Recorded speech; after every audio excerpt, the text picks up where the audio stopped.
Kindlasti arvate, et tulin metsa seenele, jah? Okei. Või arvate, et tulin telkima ja siin lõket tegema? Tegelikult ei tulnud. Sellest hooajast, sellest kevadest võtsin siis ette endale uued sihid. Ja selleks on siis uued mõõdud, piirid paika pandud, kust maalt nagu allapoole ei lähe. Et sai siis selline mõõt endale pandud nagu 60 centimeetrit meriforelli alammõõduks ja ülejäänud, mis allapoole selle tulevad, lähevad kõik tagasi. Ja no ilmselgelt lähevad ka suuremad vahest tagasi, et kui endal otsest kalavajadust ei ole. Aga vaatame, mis me siin puliseme ja mulliseme, et lähme tööle. Lähme vaatame, mis toimub. Kuidas tundub? Päris äge serv on seal.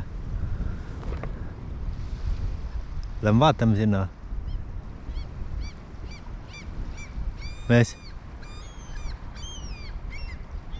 No aga lähme vaatame. Praegu on siis vaadake 6 kraadi. Ei olegi alla. Natuke üle 5,5 kraadi on temperatuur. Katsuks siia madaliku peale ära minna, sest siin on vähe parem püüda. Nüüd kevadel olen näinud ikka päris huvitavaid vaatepilte, et seltsimehed tulevad ja ronivad kohe kõrissaadik sisse ja siis jookstakse püügiala läbi ja tormatakse kohe edasi teise kohtana. Täiesti mõttetu tegevus. Täiesti mõttetu tegevus. Loopige siis juba parem kaldas või istuge autos ja vaadake niisama merd, et mis mõttega te jooksete sinna sügavasse sisse, kui see kala tuleb siia madalasse. Need visked ei pea olema nii pikad, et viskad siit kuradi 100-150 meetrit välja, et kala on seal, ei ole. Võtke lahti kaardid, kus on näha randid, servad, kivikarid, madalikud, sügavikud, kus kannatab püüda. Õppige merd tundma. Amal on palju lihtsam. Tulemused on hoopis teised kui see, et sa ronid sinna kõrissaadik kivini välja ja siis kukud seal lahmima. Mis mõttega? Ma ei näe mingit pointi sinna ronida. Kala tuleb ju siia, kala käib, otsib, liigub ringi. Tuleb püüda õiges kohas, mitte ronida selle koha peale, kus kala ujub, kus kalateed on. Kaladel on ka ju omad teed, kus nad ujuvad. Siin paljud on küsinud, et mismoodi ja kuidas mina ikka käin ja kuidas ma neid kohti valin ja kus ma tean, et see kala seal on. Kui te õpite siin käima ja õpite merd tundma, et küll te ükskord hakkate ka sellest asjast aru saama. Nii, kuna võtet ei ole olnud, siis teen nüüd ühe kiire landi vahetuse. Aga ikkagi ma ütlen veel, et kala on vähe. 5 kraadi ei ole veel see kõige parem.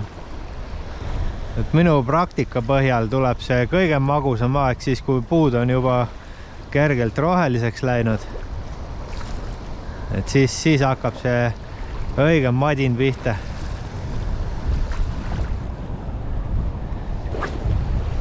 Siin kuuldavasti jutud käivad, et forell ei olegi parvekala, et ta ei ujugi parves. On üksikud, aga samas siis jääb mulje, et huvitav, mis asi see siis on, kui siin mäletan aastaid tagasi, kui mul siin 1,5 tunni jooksul oli korralik madin, oli 16 kala, kõik, enamus olid mõõdukalad, 4 tükki võtsin kaasa 4 tükki võtsin kaasa, kas mingi 7 äkki lasin tagasi. Ja teised ülejäänud siis pääsesid ära. Ühe kalaga siis maurasin, ma arvan, siuke 20 minutit. Olin ka üsna pikalt sees. Ja no kaldast siis selles mõttes olin üsna pikalt vette tulnud. Too aeg kasutasin kahva veel. Ja tuli siis see korralik kala tuli otsa. Ma arvan, siuke silma järgi 4-5. 4-5 kilo, et maurasin ta kas 20 minutit, no absoluutselt ei tulnud lähedale. Kogu aeg pani jälle 20 meetrit välja. Sidur karjus. Meelitad enda juurde tagasi, pane peale 30 meetrit välja. Sidur karjub. Ja nii ma taga seal võitlesin. Ja siis vaatasin, et nüüd hakkab ära väsima, et nüüd siis on aeg ära kahvaga võtta. Ja võtsin seljast kahva. Ja no ei saa enda juurde. Ei tule. Ja siis mingi maurasin taga veel seal mingi aja ja no ei saa. Siis mõtlesin, et hea küll, et hakkan siis vaikselt kalda poole liikuma, et küll ta siis järgi tuleb, et küll lõpuks ikka ära väsib, et kivide vahel ikka kuidagi ta kätte seal saan. Ja läksin siis kalda poole ära.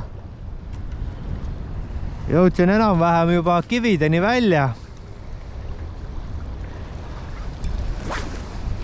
Ja kala oli juba suht läbi, aga no ikkagi ei tule nii lähedal, et saaks kahvaga ära võtta. Ja siis lõpuks keeras siis minu poole peaga ja tegi suu lahti ja siis hakkas kahele poole raiuma peaga sedasi. Kõmm. Ja raiuski siis konksu suust lahti, et aga võitlus oli vägev. Korralikud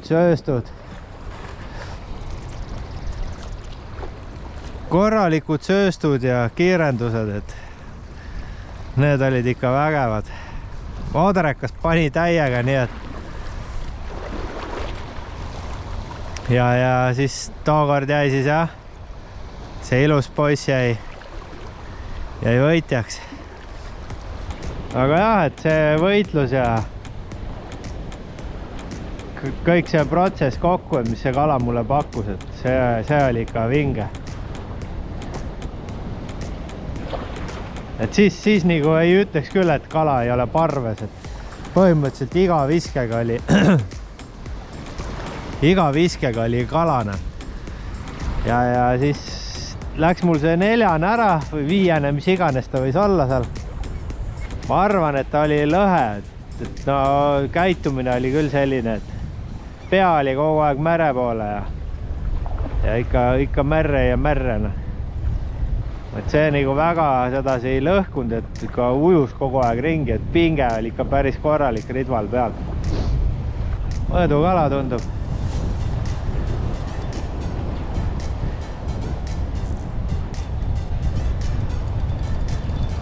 Sidurit vähe järgi, hakkas ujuma ilusti.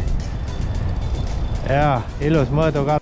Juhtus siis sedasi, et kaameral sai just aku tühjaks, kui mul nüüd kala otsa tuli. Siuke 60 senti võib küll olla.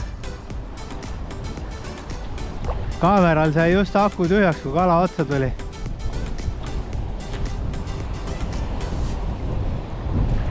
Ja siis otsustasin, et ei jäta teid ilma sellest rõõmust ja vahetan kiirelt kaameral aku ära.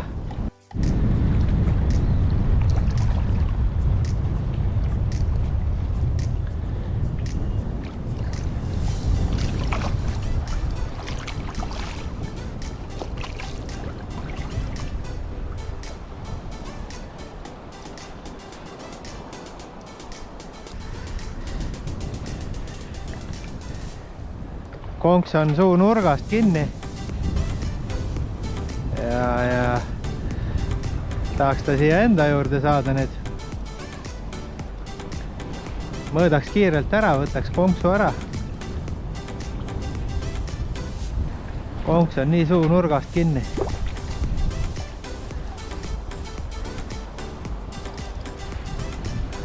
Kui läheb ära, siis läheb ära ja mis seal ikka. Kahva ma ei kasuta, et annan kaladele ka võimalused. Kaladel võiks ka olla võimalus.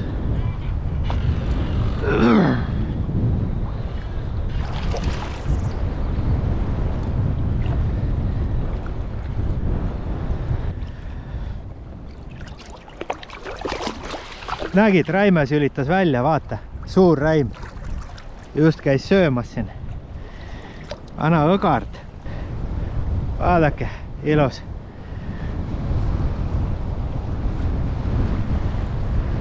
Vägev. Mine uju, sõbrake. Kasva minu poolest. Tšau!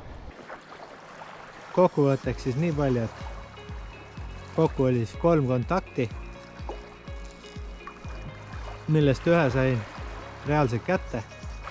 Et võib-olla isegi oleks võtnud kaasa, kui oleks olnud täis hõbe, aga oli siiski laskuja ja juba ära taastunud.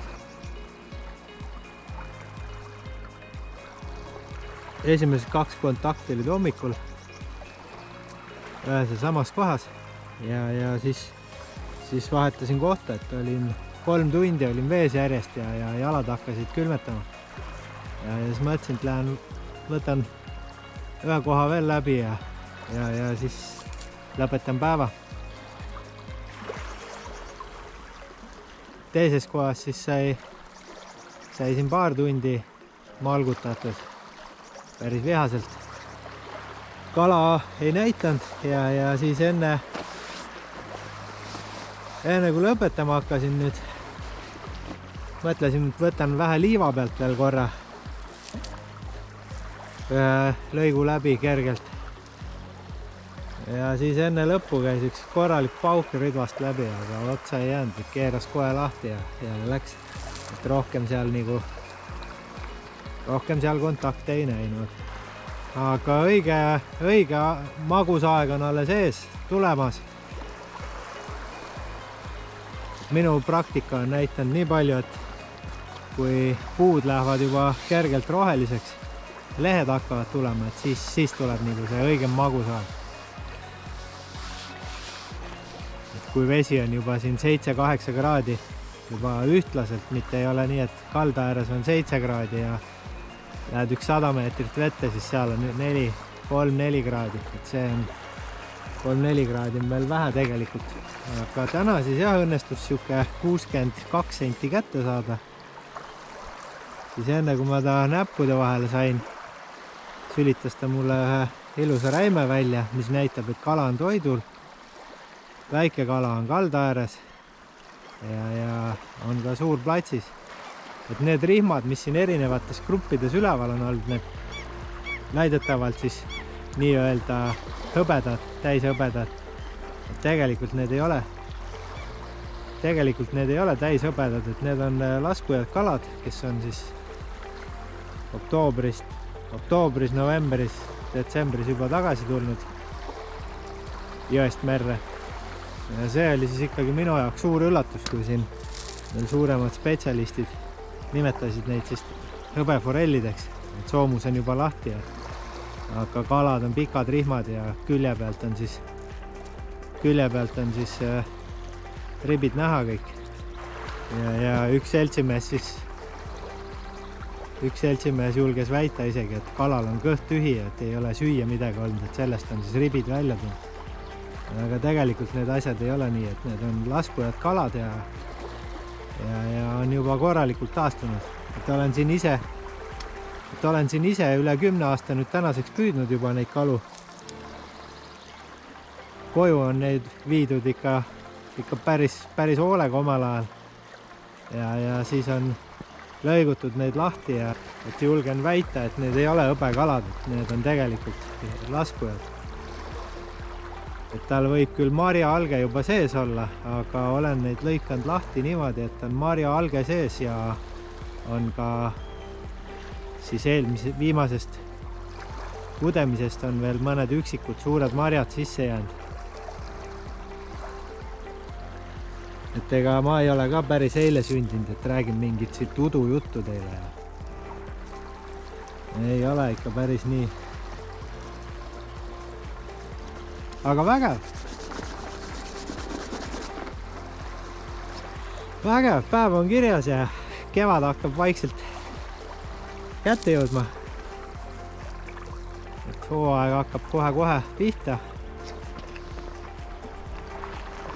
Siis ikka korralik hooaeg, kui päevas näed juba siin 10 kontakti või 10 kala ja isegi rohkem. Kes nagu ise püügiga hakkama ei saa, et need võivad julgelt muga ühendust võtta